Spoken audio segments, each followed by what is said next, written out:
Space Hopera.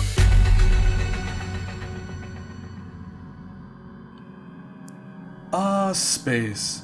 Vast, mysterious, and home to countless unanswered questions, like, why does the life support system make that concerning clicking noise? The SS Hazard drifts through the cosmos.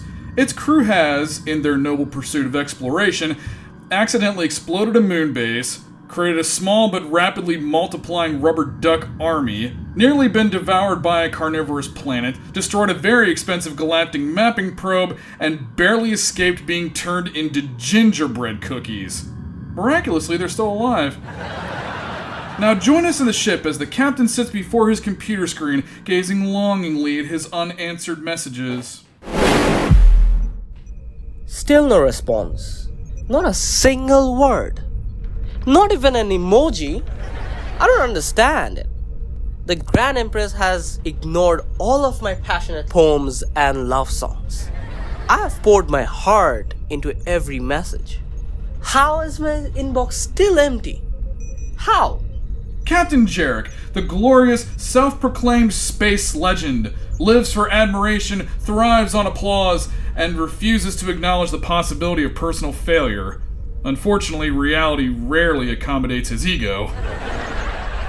There are two likely possibilities. One, the sheer distance between our ship and the Earth has led to a communication delay.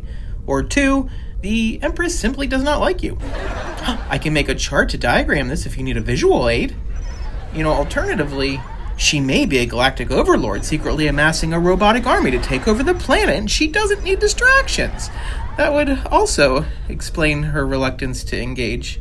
Meet Ren, the paranoid yet painfully thorough logistics officer. He thrives on preparedness, emergency protocols, and deeply unhinged conspiracy theories. Nonsense. The Empress is probably just overwhelmed by my charm and cuteness. I am, after all, overwhelming. Overwhelmingly annoying. Speaking of annoying, thanks to a certain reckless pilot, I may never get the gum out of the engine manifolds.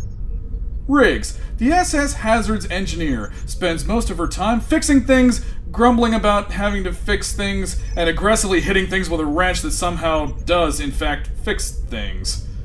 She has no patience for nonsense, which is unfortunate considering she's surrounded by it.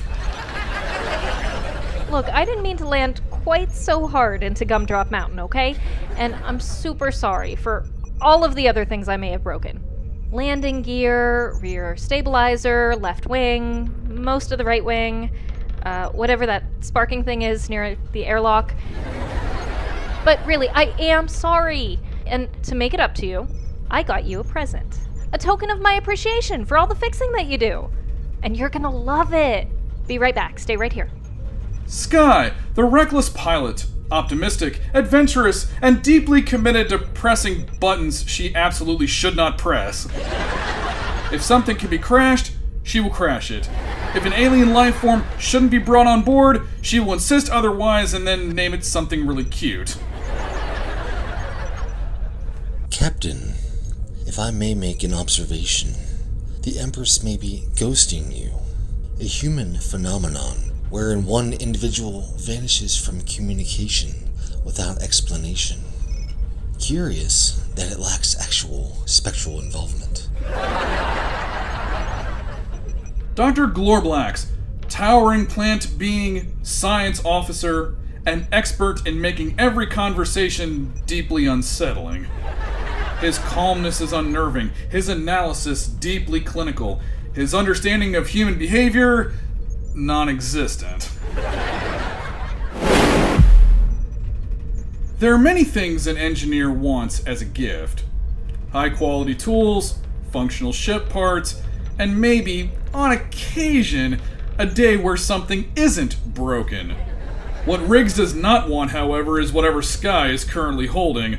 A small box, air holes poked in the lid, and a look of giddy excitement plastered across the pilot's face.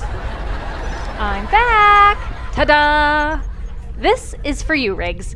Her name is Hop-Tart. Should I be concerned? No! Open it! open it! If something jumps out, I swear. Before Riggs can finish threatening Skye, something launches itself out of the box and lands squarely on her head. Ah! Frog! Frog! Frog! I hate frogs. Get it off! There's a frog on my head. Wait, you're Why scared is it of touching me? frogs? Why is it Skye, on my did you head? seriously not know Riggs is absolutely terrified not. of frogs? Ew, it's so She gross. told everyone during the Sugar Planet mission. On my head. Oops, that must have been when I was off Frog, exploring. frog. I totally missed that conversation. A fascinating specimen. Amphibians are not native to deep space. Where did you acquire this creature? Oh, I picked it up on that jungle planet that we visited, remember? The carnivorous jungle planet? The one that tried to eat us? Enough about the frog. We have more important matters to discuss. Namely, how do I win the affections of the Empress? Forget the frog. Forget the frog. Wait. Where is it? Oh no. It's in the ventilation ducts. Never fear, I have a plan. Skye, Glorblax, find that frog. Ren, help Riggs work through her frog phobia.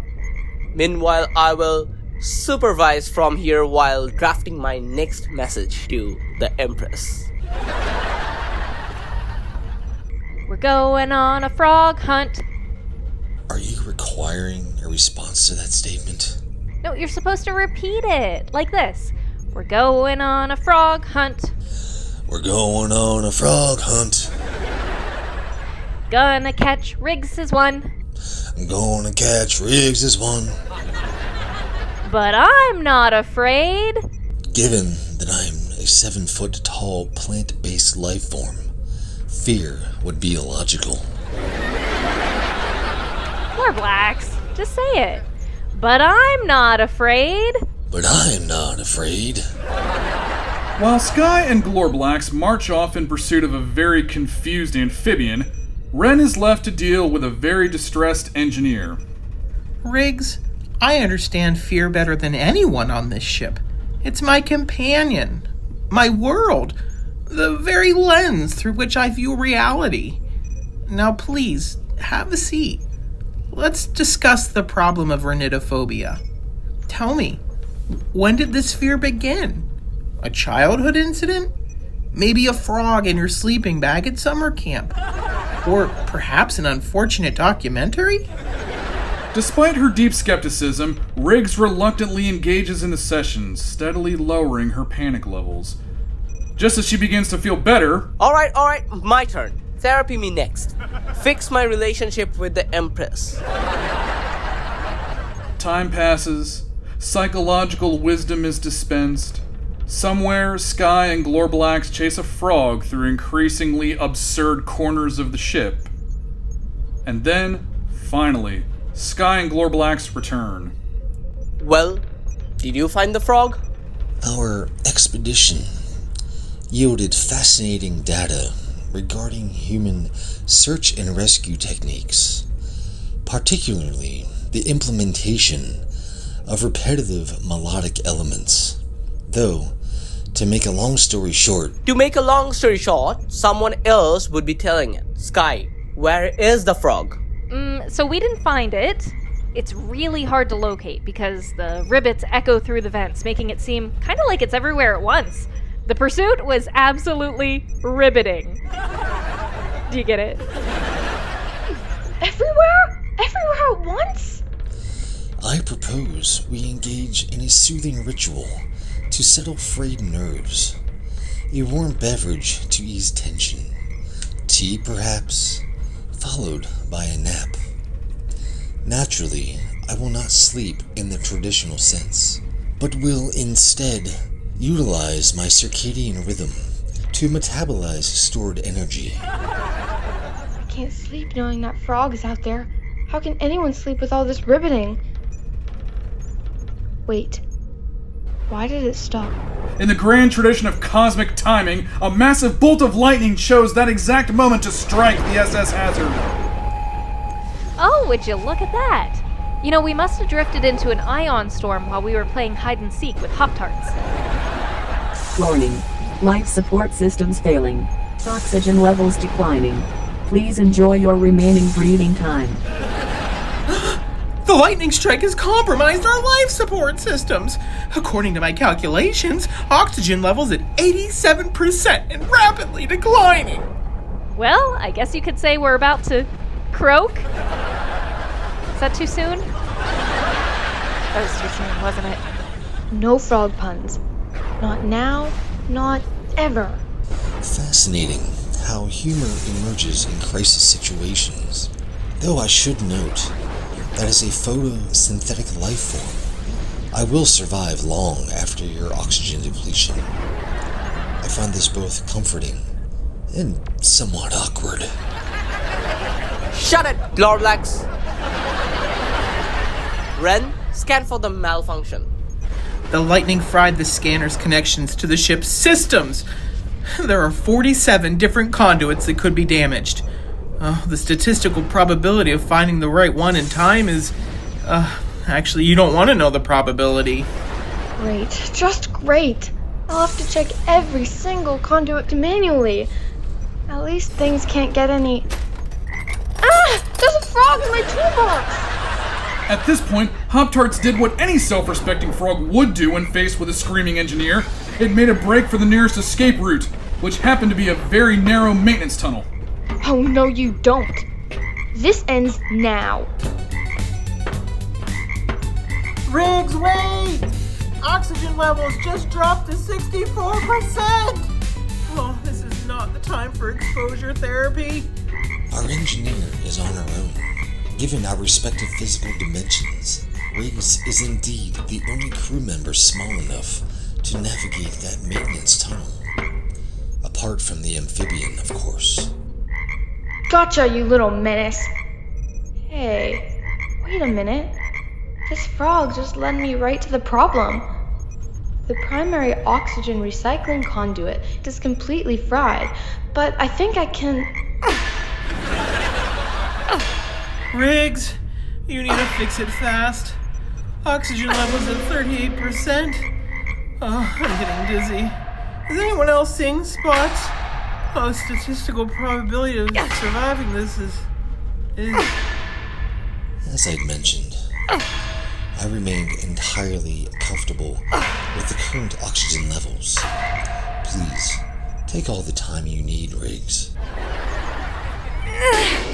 Oxygen levels returning to normal. Fixed it. And I guess Hop-Tarts isn't so bad for a slimy little monster. Skye, you can keep your pet, just keep it away from my toolbox. You see? All part of my brilliant plan. The Empress will be most impressed by my leadership.